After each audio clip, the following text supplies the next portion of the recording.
Sir सबसे पहले तो कॉन्ग्रेचुलेसन -31 का ट्रेलर आया है। थैंक यू सो बहुत मच। ही ऑसम है। जी से ट्रेलर आया है, बहुत सारी बातें मिलेगी, ऑथेंटिक हमें देखने को मिल रहा है। जी। फिल्म में जो एक्टर है रघुवीर जी, वो तो उनकी एक्टिंग तो हमें ऑथेंटिक देखने को मिलती ही है, वो उसका कोई जवाब नहीं है। तो आप बताइए, जब से ये ट्रेलर आया ऐसी ही बहुत सारी तारीफ हो रही है, तो आप कैसे देखते हैं -31 को लेकर, क्या कहना चाहते हैं? ज़ाहिर है तारीफ़ तो अच्छी लगेगी ही, और क्या है कि जिस शिद्दत के साथ फिल्म बनाई गई है, ऑथेंटिसिटी जो आप बात कह रहे हैं वाकई वो तो है इस फिल्म में, और ज़माना भी इसी तरह की फ़िल्मों का है, और इस फिल्म में अगर काम करने का आपको मौका मिल जाए तो इससे अच्छी खुशी की बात और क्या हो सकती है। तो बस अब उसी तलाश में वो दिन भी आ गया है कि 21 तारीख को रिलीज़ होने वाली है, तो चाहते हैं कि लोगों को पसंद आए और लोग देखें इसे, क्योंकि जिस मेहनत से और जिस ईमानदारी से स्क्रिप्ट लिखा गया है, सारे लोगों ने काम किया है, तो उनकी मेहनत तभी कामयाब होगी जब लोग देख के उसे पसंद करें, तो फिर आगे भी और काम करने का हौसला उनको मिलता है। तो इस फिल्म में मुझे लगता है वैसा है और उम्मीद है मुझे, तो देखते हैं अभी। और जिस तरह से सबने मिलके काम किया है, डायरेक्टर साहब ने और भी जितने भी एक्टर थे, सब ने जो मेरे ख्याल से 30-35 दिन के अंदर फिल्म कंप्लीट होगी। और मैंने कुछ हिस्सा डबिंग के वक्त देखा, मुझे तो बड़ी अच्छी लगी जिस तरह उसका लुक है, वो सारी चीज़ें, तो ऑडियंस को भी पसंद आनी चाहिए, हम उम्मीद तो यही रखते हैं हम। और सब लोगों ने बड़ा बेहतर तरीके से काम किया, डायरेक्टर साहब ने बहुत ही बेहतर, पूरे यूनिट ने एक्चुअली अपनी जिम्मेदारी बाखूबी निभाई है। तो जब सारे लोगों अपनी जिम्मेदारी समझ के काम करते हो, काम बेहतर ही होता है। तो बस उसी बेहतरी की उम्मीद रखते हुए हम अभी यहाँ तक पहुँच गए हैं कि बस 2-4 दिन में रिलीज़ होने वाली है फिल्म। जब जब लोग -31 ये नाम सुनते हैं तो लोगों को ये समझ में आता है कि कहीं ये -31 टेम्परेचर तो नहीं है जो टेम्परेचर माइनस में जाता है। आप बताइए कि -31, हालांकि ये सवाल मेरे ख्याल से इसका जवाब वो डायरेक्टर साहब बड़े अच्छे से देंगे, लेकिन ये कि लोग क्या समझने लगते हैं, हर चीज़ एक जैसी नहीं समझी जानी चाहिए, हैं, सबके अलग अलग मायने होते हैं, लोग अलग अलग मायने से कुछ टाइटल रखते हैं। अब वहाँ नागपुर की है पूरा ये, तो वहाँ माइनस को क्या अर्थ दिया जाए तो डायरेक्टर साहब बाखूबी अच्छी तरीक़े से बता देंगे, और उन्हीं से पूछ लें तो मेरे ख्याल से ज़्यादा बेहतर है। क्योंकि इससे पहले इसका नाम कुछ और था, मिराज था शायद, हाँ जी।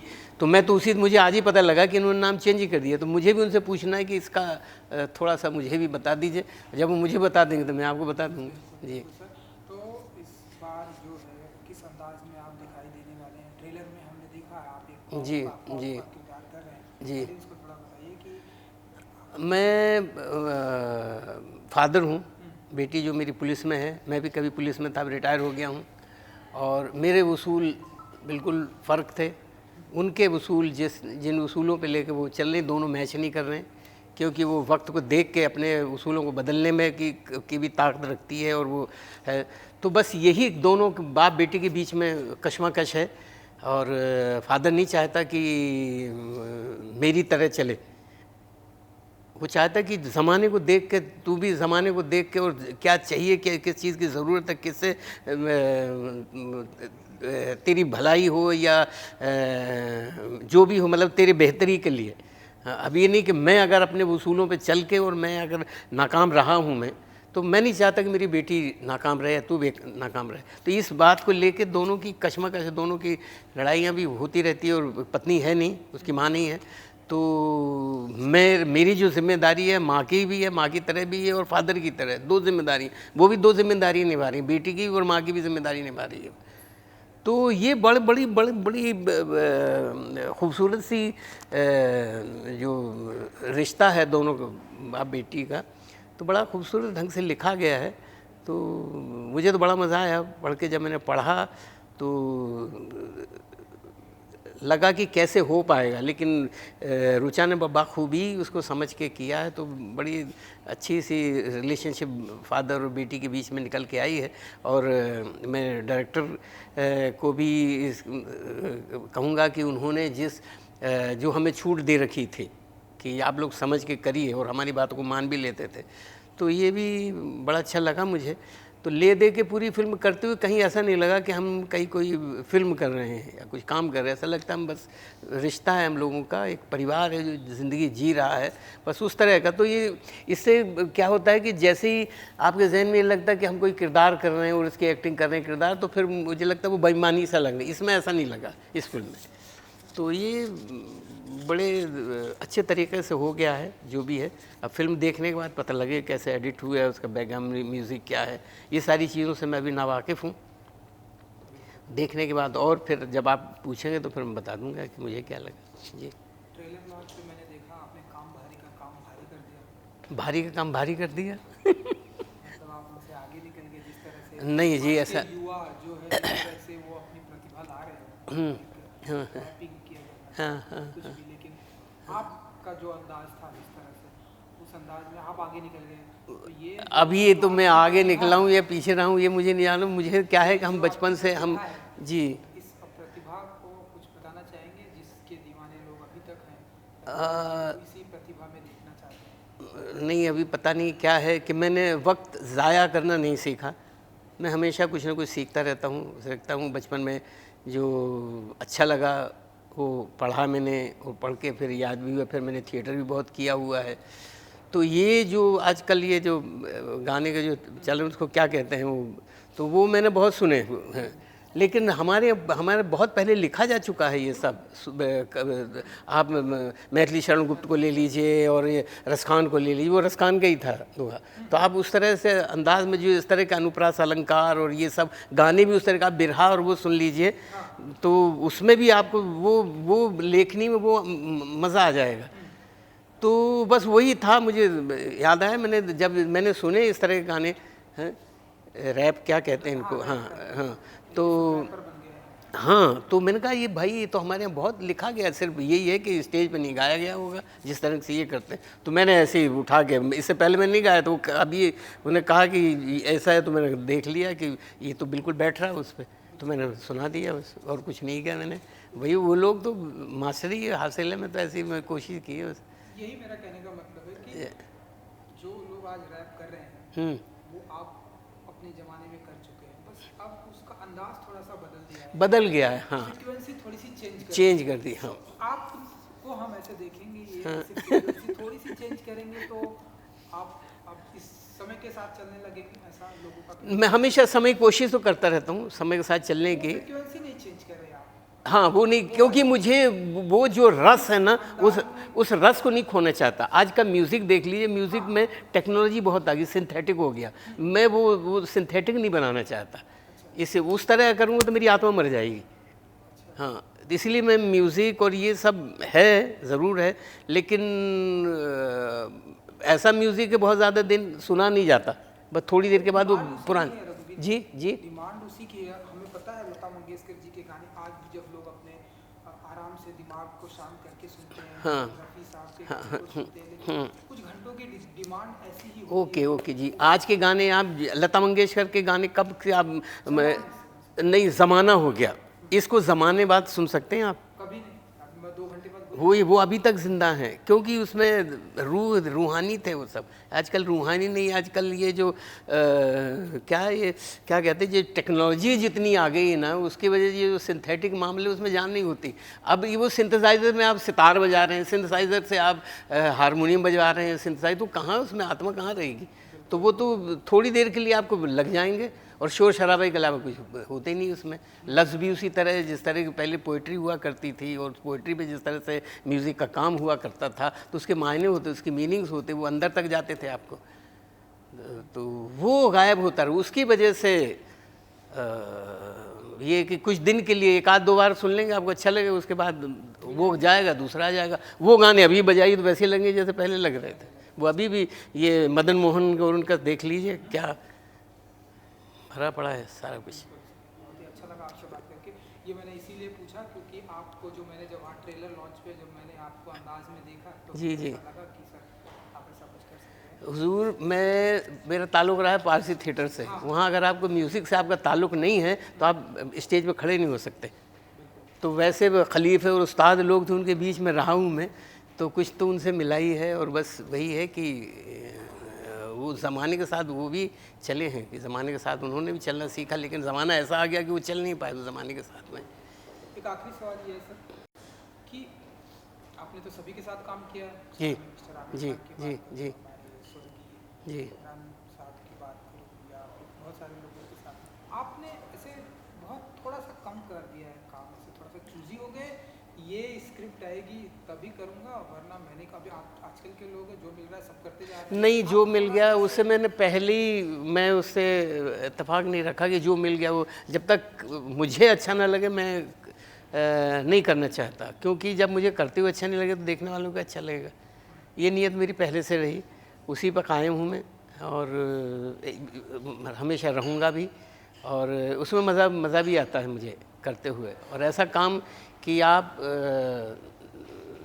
जो आप नहीं चाह रहे हैं और वो करना पड़ जाए तो ऐसा लगता है वक्त ज़ाया कर रहा हूँ मैं अपना। मैं क्यों वक्त ज़ाया करूँ अपना, जब मैं इतने वहाँ से जो ऐसे लोगों के साथ रह के थिएटर ये सब करते करते करते यहाँ इसलिए थोड़ी कि मैं कुछ भी उठा के कर जाऊँ, तो उससे थोड़ी बचा रहना मुझे अच्छा लगता है। इसलिए कम काम, अब कम की बात करें ना करूँ वो ज़्यादा अच्छा है मेरे लिए, कैसा कोई काम करूँ जो मेरे देखने वालों को अच्छा ना लगे, फिर फ़ायदा क्या है उसका। तो उससे अच्छा ना ही करो तो बेहतर है। जो मिल रहा है उसमें मैं खुश हूँ, और ऐसा भी नहीं कि मुझे कोई गिला शिकवा है इन चीज़ों के, हाय मुझे वो कर लेना चाहिए, मुझे ये कुछ नहीं भैया। जो है, जो मैं कर पा रहा हूँ वो मैं कर रहा हूँ, बस यही है। नया नया टेक्नोलॉजी आ रही है, नए नए ज़माने में भारत बहुत तेज़ी से बढ़ रहा है, OTT आ गया है, जी, सोशल OTT से मुझे बड़ी उम्मीदें हैं, क्योंकि OTT की वजह से बहुत अच्छे अच्छे बेहतर लोग, बेहतर राइटर जो पढ़े लिखे जो जिन्होंने वो सब सामने आ रहे हैं, अच्छे अच्छे एक्टर सामने आ रहे हैं। तो ये मैंने देखा कि ये बहुत अच्छा OTT ने एक प्लेटफॉर्म दिया है, जिसकी वजह से काबिल लोग सामने आ रहे हैं। सोशल मीडिया आ गया है, लोग खाना भी खाते तो उस पर पोस्ट कर देते हैं, तो ये आपको हम एक्चुअली क्या है, मेरे पास वक्त नहीं है। मैं थोड़ा कभी कभार कुछ करता तो ऐसे हो जाता है, लेकिन वक्त नहीं है उसमें। टाइम लगाऊं तो फिर मैं दूसरा काम कब करूंगा बताइए। लोग कह रहे हैं कि समय की यही डिमांड है, अब समय की तो पता नहीं, समय की कुछ डिमांड समय के साथ समय के साथ मान लेनी चाहिए कुछ अपने हिसाब से। समय की वो डिमांड है, मेरी ये डिमांड है कि मैं अपना वक्त ज़ाया ना करूं, तो मैं क्या बताइए, समय की बात मानूं या अपनी बात मानूं। वो तो है सर। 21 जुलाई को ये फिल्म थिएटर में आ रही -30। जी जी जी। कुछ कहेंगे जो आपसे ऑडियंस बस उम्मीद है ऑडियंस से मुझे कि फ़िल्म अच्छी है, ज़रूर देखिए, और देखेंगे आप बताइए कैसी है, और हम आगे भी फिर और बेहतर काम करने की जो सलाहियत दीजिए तो हम और बेहतर काम करें। आप थिएटर के कलाकार हैं, और मेरा ऐसा मानना है कि लोगों को थिएटर में ज़्यादा से ज़्यादा जाना चाहिए, प्ले करना चाहिए। लोग उतना इंटरेस्ट ले नहीं रहे। एक बात बताऊं मैं, हाँ नहीं ले रहे हैं। 1 मिनट का वीडियो डाल के व्यू लेने की कोशिश कर रहे हैं। जी जी जी जी, ये नुकसान ही है, वो अपना ही नुकसान कर रहे हैं। 1 मिनट का और आधा मिनट का वीडियो डाल के जो उसका फ़ायदा उठाना चाहते हैं। लेकिन मैं थिएटर के लिए कहूँगा, थिएटर एक ऐसा जीने का सलीका है। आप 2-2 घंटे तक बिना स्क्रिप्ट के आप बातें कर लेते हैं, और लोग ऐसे सोशल मीडिया वो थिएटर की देन है। हाँ, थिएटर से, थिएटर एक्चुअली 1 मिलियन ले लेते हैं, 2 मिलियन ले लेते हैं, कोई है 10 मिलियन ले लेते हैं। हाँ, खैर ले लीजिए, सबका अपना अपना खुश रहने का तरीका है उनको। मुझे एक्चुअली थिएटर ही एक ऐसा है जीने का जो सलीका सिखाता है। थिएटर से बेहतर आपको कुछ नहीं मिलेगा। आप कुछ भी काम करिए, अगर आप थिएटर से वाकफियत है आपकी थिएटर से, तो आपको ऐसा सलीका सिखाएगा जीने का कि आपको और कहीं नहीं मिलेगा। थिएटर आपको सब कुछ सिखाता है। मैंने थिएटर से ये पाया है कि आपको सब कुछ आना चाहिए, कि ऐसा कोई काम नहीं जो आपको नहीं आना चाहिए, सब में मज़ा लेने चाहिए। एक तो वो थिएटर ही सिखाता है। तो थिएटर से मैंने ये पाया, और बस उसी का मज़े लेता हूँ मैं हर तरह से। खुशी में भी मज़े ले लेता हूँ, तकलीफ़ों के भी मज़े ले लेता हूँ, क्योंकि मुझे थिएटर ने सिखाया है कि खुशियों से भी कुछ खुशी मिल जाती है, तकलीफ़ों से भी खुशी मिल जाती है। और सीखना वैसे ही होता है कि जब तक कुछ टूटता नहीं है तो बनता भी नहीं है। तो थिएटर टूटना भी सिखाता है, जुड़ना भी सिखाता है, सारी चीज़ सिखाता है। चलिए रवि जी, अपना समय देने के लिए बहुत thank you so much, thank you. Thank you so much. इतना। ऑल राइट, तो सबसे पहले तो कॉन्ग्रेचुलेसन -31 का ट्रेलर जस्ट कुछ ही घंटे पहले आया है। Thank you. बहुत ही अप्रिसिएशन हो रहे हैं, बहुत तारीफ हो रही है आपने। कैप्टन ऑप्शन में आपने बताया कि -31 का मतलब क्या होता है, हमने देखा, लेकिन एक बार मैं चाहूँगा फिर से आप जरा बताइए कि -31 तो मतलब क्या होता है, क्या कुछ बताना चाहिए। -31 बेसिकली नागपुर का एक स्लैंग है। यहाँ से चल रहे वटले, जैसे यहाँ बोलते हैं ना बॉम्बे में, तो वैसे ही नागपुर में ऐसा बोला जाता है कि चल रहे यहाँ से माइनस हो जाए, या फिर यहाँ से माइनस हो जाते हैं। तो the word comes from there, तो it's a slang of Nagpur, जहाँ पे मेरे जो कैरेक्टर्स हैं वो कॉन्स्टेंटली इस भाषा में, इस लहजा में बात कर रहे हैं। तो it's a very special Nagpuri thing. और 31 जो है वो नागपुर का रजिस्ट्रेशन प्लेट है, तो इट्स लाइक MH31, तो नागपुर 31 द नागपुर फाइल। और नागपुर फाइल इसीलिए just to mention that the context of -31। जैसे आपने अभी सवाल भी पूछा -31 का मतलब, तो व्हेन यू रीड इट -31 में Nagpur file, actually you also understand what is it about, what happened in Nagpur. And it's as unusual a name, जैसे ऐसी टर्म यूजुअली तो एक फिल्म के नाम के लिए नहीं कभी हुई नहीं होगी। सो जैसे इस फिल्म के सारे किरदार हैं वो भी बहुत अनयूजुअल है, बहुत नए हैं, वैसे ही ये नाम भी लाइक वो नागपुर के बेस पे जो हमने कहानी बिल्ड की है वैसे ही ये नाम है कि वहाँ की मिट्टी से आया हुआ कि अरे चल माइनस हो जाओ, उस तो टाइप हमारा का नाम। हिंदी एक अलग तरीके का है। We have a certain dialect which is inspired from Madhya Pradesh. Nagpur एक ऐसे जगह सिचुएटेड है जो पांच अलग प्रदेशों से ऐसे जुड़ा हुआ है। जैसे उसमें तेलंगाना हो गया, मतलब नॉट एग्जैक्टली जुड़ा हुआ है, it's a landlocked district, but ऐसे आप देखोगे तो मध्य प्रदेश भी है, छत्तीसगढ़ भी है, उड़ीसा, मतलब सॉरी ये तेलंगाना भी है। तो ऐसे करके नागपुर में यूपी भी है। हाँ नहीं वो साइड से नहीं थी, वो मध्य प्रदेश से हाँ। बट ऐसे तरीके से नागपुर में एक ना हिंदी कल्चर एक अलग लेवल का है। जैसे आपने झुंड में भी उस टाइप की हिंदी देखी होगी, नागराज मंजुले और अमिताभ बच्चन की जो फिल्म आई थी झुंड, उसमें भी उस टाइप की हिंदी देखी होगी। तो उसी हिंदी का ही एक रूप है जो हम लोग दिखाना चाहते थे। So, yeah. बहुत ही कूल डायरेक्टर है आपके। जी जी बहुत। सेट पे जरा बताइए कि कैसा माहौल है, एंड जब इतने कूल डायरेक्टर मिलते हैं तो कितना काम इजी हो जाता है ऊंचा जी। सो ये कूल है in his ways, but at the same time is very charged. या सो ही रियली नोज कि he knew what he wanted and he was very clear about it all the time. and हमने genuinely जब हम shoot कर रहे थे हमने बहुत मेहनत की है इस प्रोजेक्ट पे। आप समझ लीजिए कि ये फिल्म आइडियली जो 2 महीने में शूट होनी चाहिए, हमने 1 महीने में उससे शूट किया है। तो we really needed to be on the same page, yeah and you know we had to get also. क्या हो जाता है ना, हम ना अटके होते हैं हमारे जो हमने प्रीवियसली जो देखा है, जो किया है, and he was very sure that he didn't want the set pattern. वो चाह रहे थे कि कुछ जेन्युइन हो, जो ओरिजिनल हो। So that is how we have gone about it. So ये कूल है in his ways, but he is very what do you say, very focused and very driven, and which is great. Thanks. तो बहुत बड़ी star cast है, कई सारे star cast, इतनी बड़ी स्टार कास्ट को साथ में लेके चलना कितना इजी हो जाता है आपके लिए, प्रतिक्रिया कितना टफ रहता है।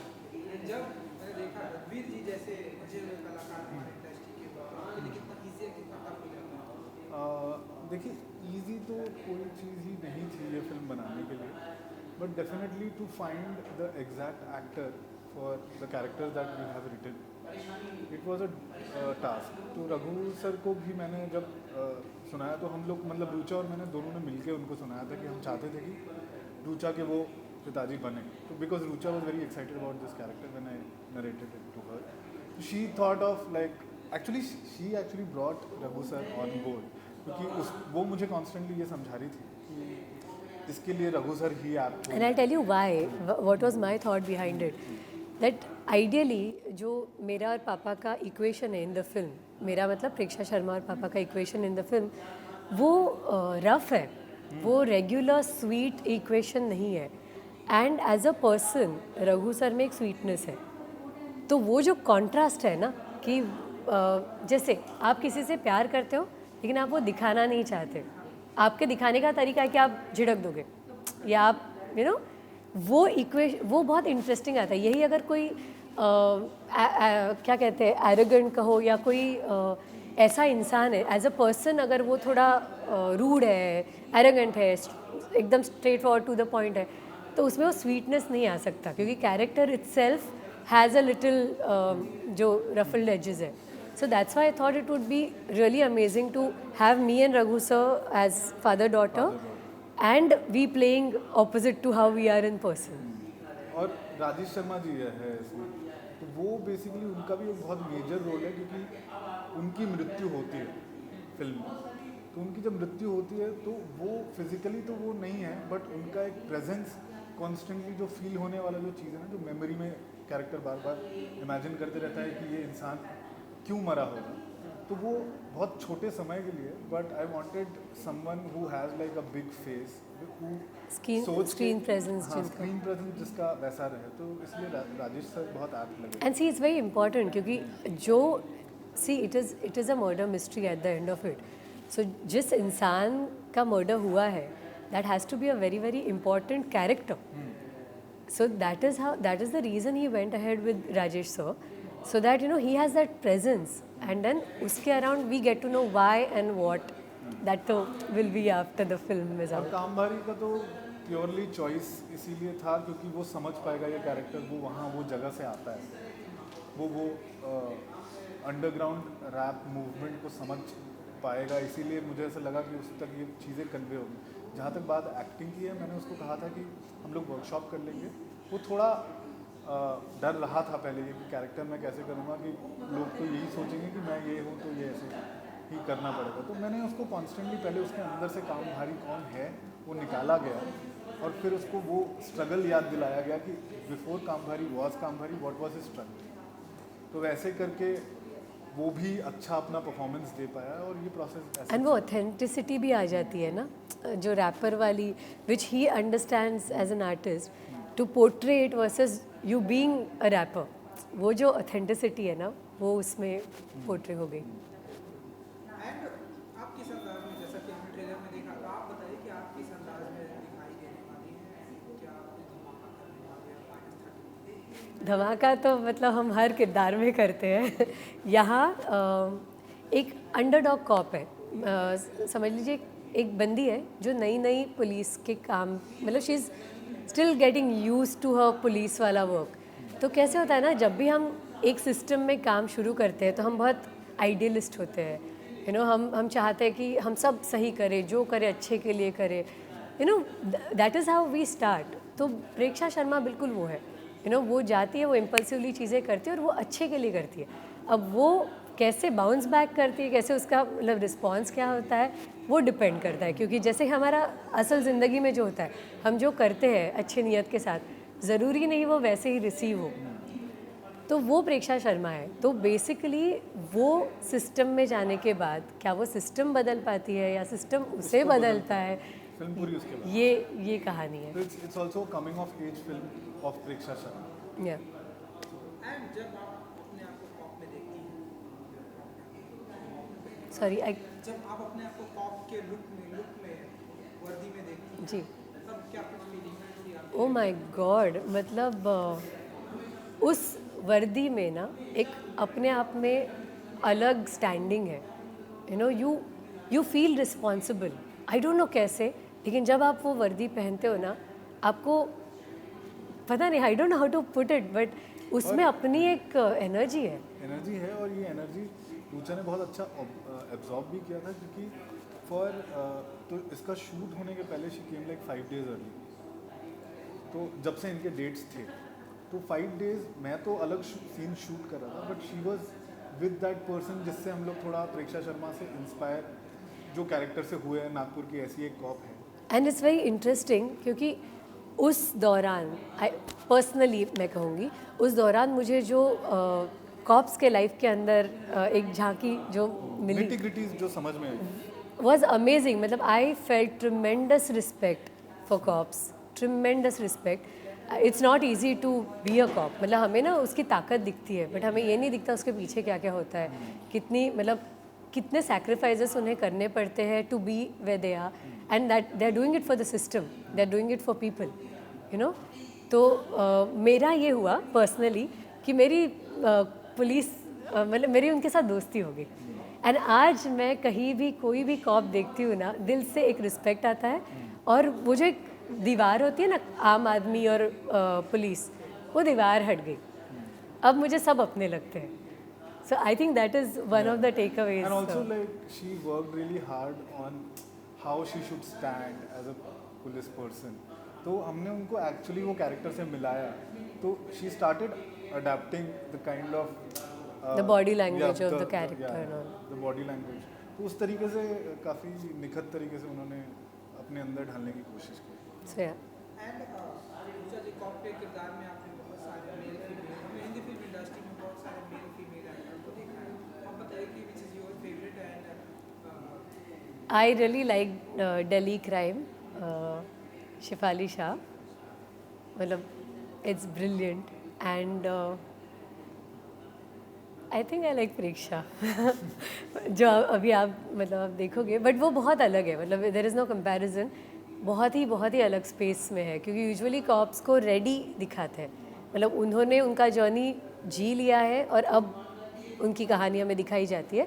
यहाँ ये मतलब जर्नी के बिल्कुल बिगिनिंग में है, ये खुद ही अपना रास्ता ढूंढ रही है उस पॉइंट पे, तो बहुत इंटरेस्टिंग. आप बताइए सर आपका कौन फेवरेट है, मेल या फीमेल, कुछ भी बता सकते हो? वैसे तो मुझे ओमपुरी अर्ध सत्य के मेरे मतलब मैंने एक्चुअली फिल्म में भी रखा है वो पार्ट एक जो मुझे पसंद है उसमें. तो रघु सर जो है वो इनके जो पिताजी है वो भी पहले पुलिस में थे और वो अर्ध सत्य के बहुत बड़े फ़ैन हैं, ये मैंने फिल्म में देखा है. तो फिल्म में चलते रहती है अर्ध सत्य पीछे, तो वो मैंने एक छोटा सा होमाज भी दिया है ओमपुरी जी को. मेरे को ओमपुरी जी अर्ध सत्य के मेरे आई थिंक एंड इनफैक्ट वो कहीं तो प्रेक्षा के कैरेक्टर में भी वो भी रिफ्लेक्ट होता है. रिफ्लेक्ट होता है. हम लोगों ने बैठ के साथ में देखी है अर्ध सत्य, Yeah. ताकि वो समझने के लिए जस्ट मतलब रुचा ही चाहती थी कि मैं क्या सोच रहा हूँ. हाँ, मैं जानना चाह रही थी क्योंकि ही केप्ट सेइंग कि ये रेगुलर कॉप नहीं है, रेगुलर कॉप नहीं है. इनफैक्ट सो मच सो जब प्रेपरेशन करना था तो मैंने उनसे कहा कि अच्छा मैं फिजिकल ट्रेनिंग शुरू करूँ. ही सेड नहीं, I don't want you to be the typical sexy cop, I want you to be real. तो वेट गेन किया और ये सब प्रोसेस हाँ, है. ये सब प्रोसेस किया. चलिए, सो 21 जुलाई को अब ये फिल्म आने वाली है, कुछ कहना चाहेंगे आप लोग अपने ऑडियंस को, अपने थिएटर में? ये थिएट्रिकल एक्सपीरियंस है.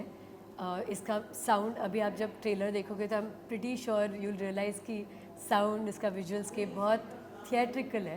तो 21 जुलाई को हमारी फिल्म ज़रूर देखिएगा, -31. See in the theaters. And it has a lot of rap music. Yeah. So A lot of all the- cool questions. Yeah, a lot of cool questions. Guys who would love to hear all genres of rap, so I've just used it in the film. Guys, go and watch it how it is. Yeah. So yeah. Thank you so much. Thank you so Thank you. much. Thank you. Thank you. Thank you. सबसे पहले तो congratulation, trailer आ चुका है -31 का, and जब से trailer आया है बहुत ही अप्रिसिएशन मिल रहा है. सो आप एंड राइटर हैं आप, एंड कामधारी आप भी हमारे साथ हैं, तो आप बताइए कि क्या कुछ कहना चाहेंगे. जब से ट्रेलर आया है बहुत ही अप्रिसिएशन मिल रहा है, थोड़ी बहुत ही डिफरेंट ये फिल्म आने वाली है, ऐसी बातें हो रही हैं. तो राइटर है आप यहाँ पर हैं, तो बताइए कि कैसा रहा एक्सपीरियंस विथ -31? ये बहुत काफ़ी इंटरेस्टिंग एक्सपीरियंस रहा मेरे लिए और चेंज रहा एक मेरे नॉर्मल मतलब काम से. मैं हमेशा एज अ म्यूज़िशियन हर जगह पे दिखाऊँ, इस बार मैं एज एन एक्टर दिख रहा हूँ. तो ये अपॉर्चुनिटी के लिए मैं थैंक यू बोलूँगा टीम को, -31 टीम को. यस,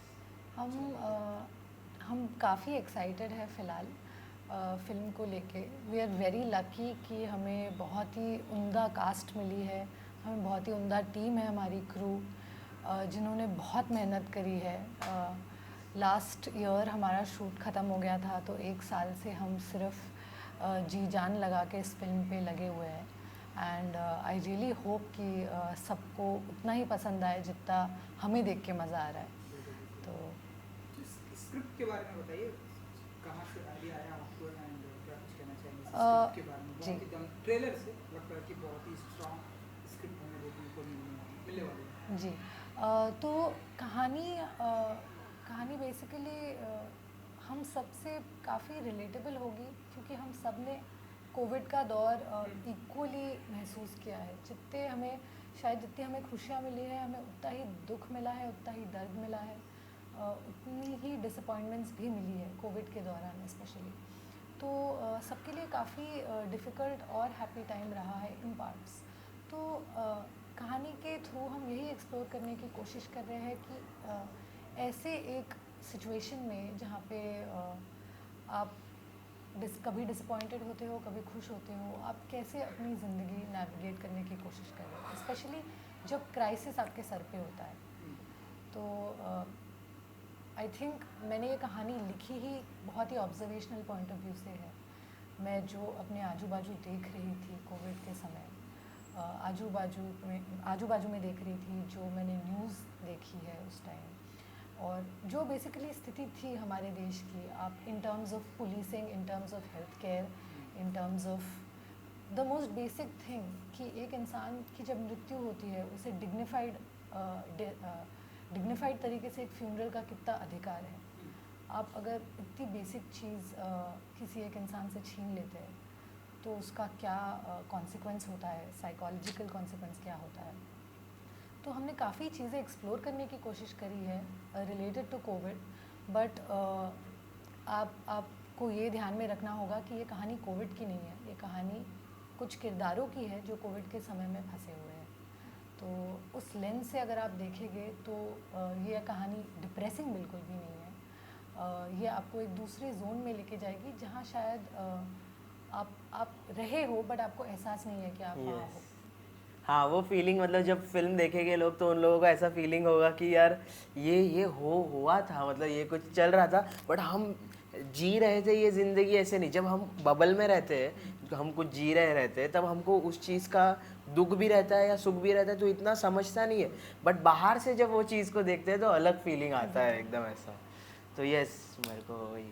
तो आप बताइए आप किस अंदाज में इस -31 में दिखाई देने वाले हैं? मैं एक यंग 21 साल का लड़का हूँ जो म्यूज़िक प्रोड्यूस कर रहा है और उसकी दोस्त को सपोर्ट करने की कोशिश कर रहा है ऐसा। और हाँ, मतलब और जानने के लिए आप फिल्म देखना ज़रूर। आपको क्या लगता है, आप कितना बताना चाहते हो इनको फिल्म के बारे में? बेसिकली मेरे कैरेक्टर के, सैंडी के बारे में। हमारा सैंडी जो है तो सैंडी जी, Yes, इनके संदीप किरदार का सोनटक्की। नाम। तो काम भारी भी रख सकते थे आप, आपका ये ब्रांड है। नहीं, बट आप कुछ और देखोगे फिल्म में। मैं काम भारी नहीं हूँ, उसमें कोई और कैरेक्टर तो वही मैं बोल रहा हूँ कि आप काम भारी, ये जो ब्रांड है आप इसे कंटिन्यू कर सकते थे, क्योंकि वो सारी ब्रांडिंग दुनिया कैसे होता है आप देखोगे फिल्म देखने के बाद। हाँ, आप कुछ बोल रहे थे। जी, मैं यही कहना चाह रही थी, सैंडी के कैरेक्टर में जो एक प्योर सेंस में आप एक हसलर, जब आप शब्द यूज़ करते हो, जुगाड़ू, और जो स्ट्रगल करने के लिए कोई भी हद तक जा सकता है just to prove himself right and to further his ambitions. Sandy ठीक बिल्कुल वैसा ही कैरेक्टर है जिसको ज़िंदगी में म्यूज़िक बनाना है। उसकी एक दोस्त है जिससे वो बेइंतहा मोहब्बत करता है एज अ फ्रेंड, जो उसके लिए कुछ भी कर सकता है।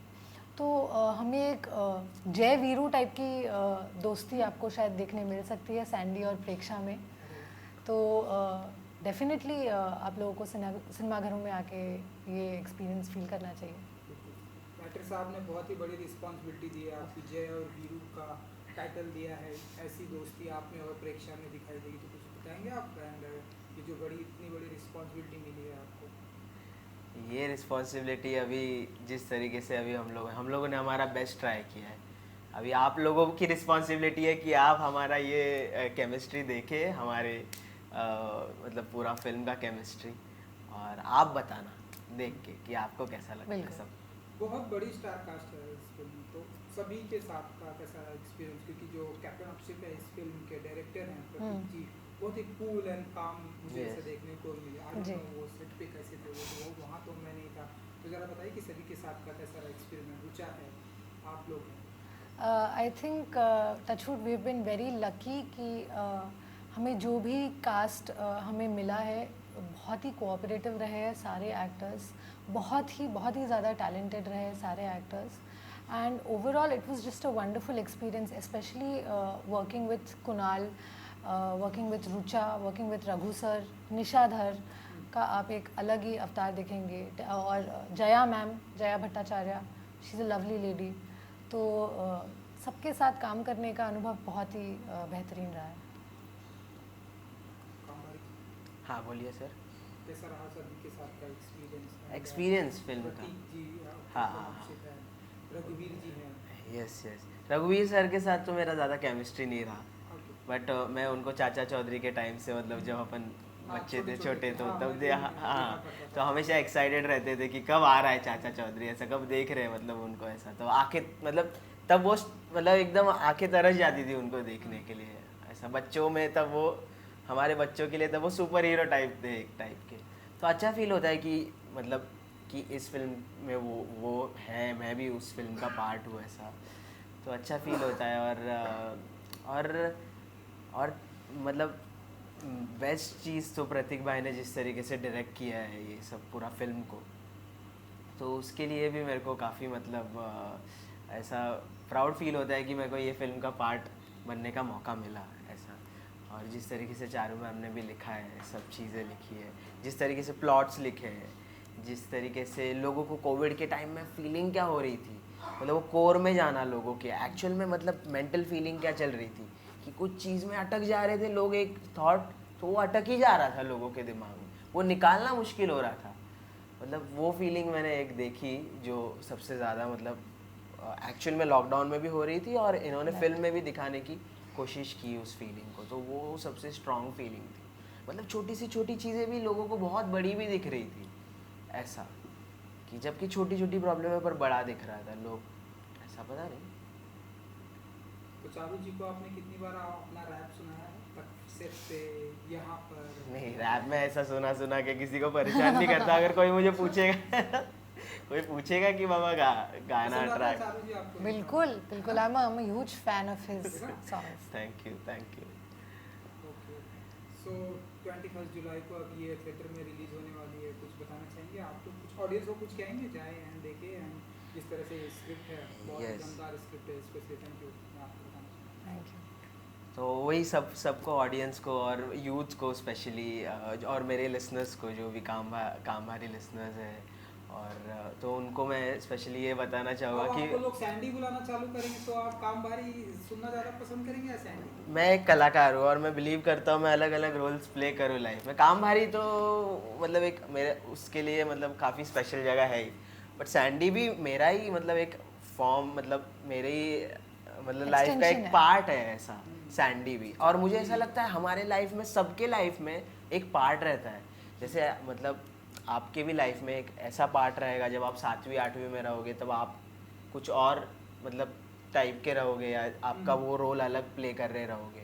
बट जब 10वीं में आगे रहोगे स्कूल में, तब अलग रोल प्ले कर रहे रहोगे. तो मुझे ऐसा लगता है कि हम ऐसे ही हमारे लाइफ में अलग अलग जगह पे अलग अलग रोल्स प्ले कर रहे रहते हैं. अभी मतलब आज मेरे लाइफ में मैं बच्चे का रोल प्ले कर रहा हूँ मेरे घर पे, आने वाले 20 साल बाद या 10 साल बाद मैं भी फादर का रोल प्ले कर रहा रहूँगा, ऐसा मेरे बिल्कुल बिल्कुल. Right, I wish ऐसा कि तो- चारू जी आपके लिए फादर का भी रोल लेकर आएंगे, सैंडी का भी रोल अगेन लेकर आएंगे, कामवारी का भी लाएंगे. बिल्कुल, बिल्कुल. है ना? हाँ. आप कुछ कहना चाहेंगे 21 जुलाई को? मैं अनुरोध करूँगी सारे दर्शकों से कि वो जाके 21 जुलाई को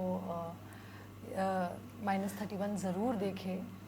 it is a treat that you can not miss.